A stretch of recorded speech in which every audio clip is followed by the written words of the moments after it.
It's Professor Dave. I want to tell you about the types of numbers. He knows a lot about all kinds of stuff. Professor Dave explains. We have already begun to look at some different types of numbers, but it is time to do a survey of all the types of numbers that exist and make sure we understand their characteristics. To do this, we can look at the taxonomy of numbers, just like we would look at the taxonomy of biological organisms or fundamental particles. We start at the top with all numbers. Any number you can possibly conceive of, they are all here somewhere. But some numbers are real, while some numbers are imaginary. Real numbers are probably still all the ones you were thinking of, so let's define imaginary numbers. Remember when we said that we can't take the square root of a negative number? In a certain sense, you can't, because there is no number that when squared will produce a negative number. However, in another sense, we can take the square root of a negative number if we admit that the result is imaginary. While the square root of 1 is simply 1, we will say that the square root of -1 is I. This is a lowercase I, always in italics, and it is the fundamental imaginary number.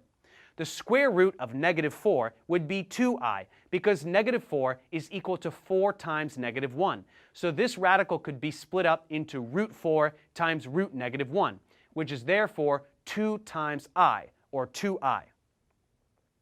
That covers imaginary numbers, so let's go back to the real numbers.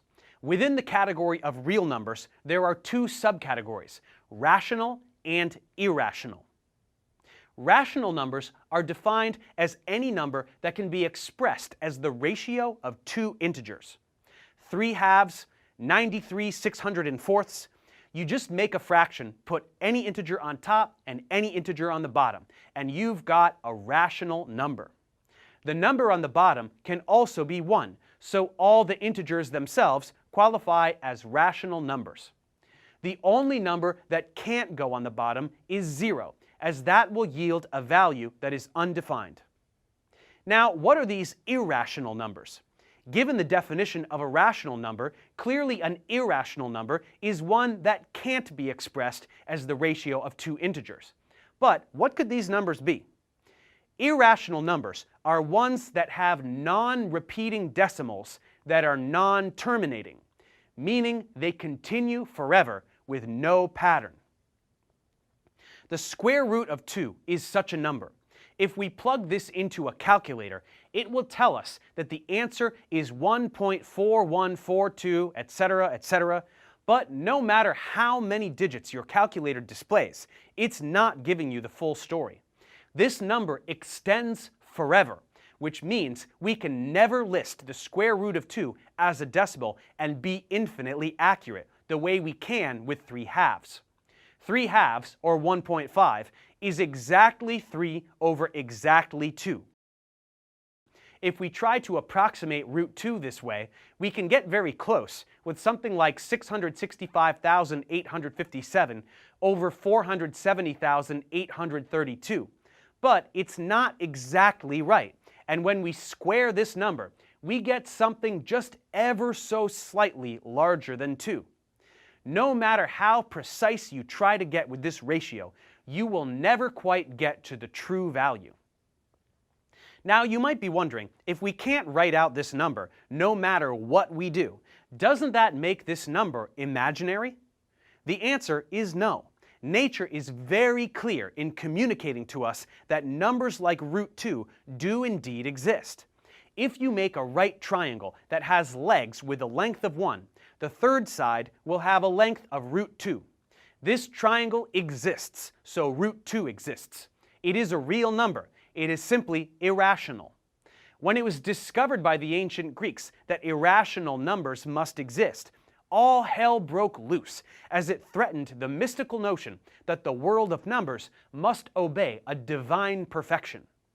Other irrational numbers include pi, which is the ratio of the circumference of a circle to its diameter.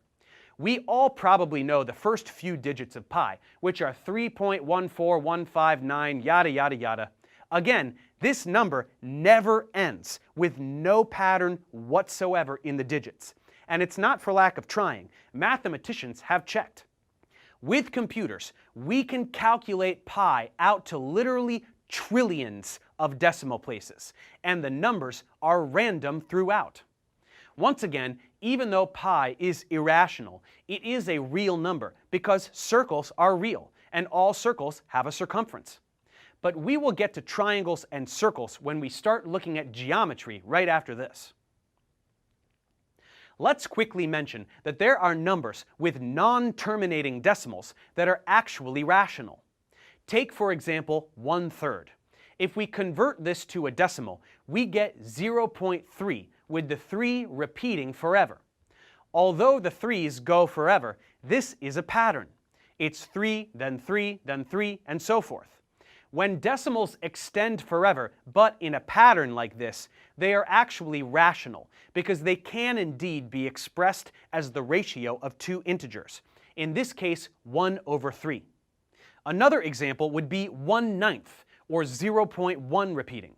That's what this little bar means. Whatever is under the bar repeats forever. In this case, just the number 1. 2/9 is equal to 0.2 repeating.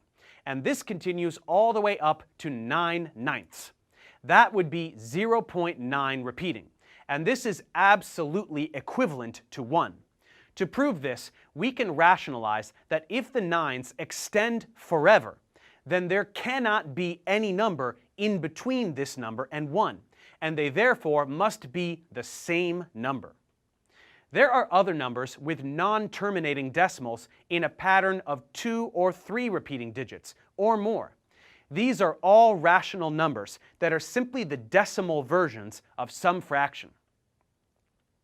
If we want to, we can subdivide rational numbers further to describe types of numbers we already know about, like fractions and integers. Fractions are all the numbers that happen in between the integers, and there are infinitely many of them in between each integer. Within integers, we can describe whole numbers, which are all the integers starting from 0 and going in the positive direction, and natural numbers, which are all the integers starting from 1, so the same as whole numbers, just without the 0. And that's pretty much all we need. After all this, we should be able to describe the difference between real and imaginary numbers, and within the real numbers, the difference between rational and irrational numbers. To make sure that's the case, let's check comprehension.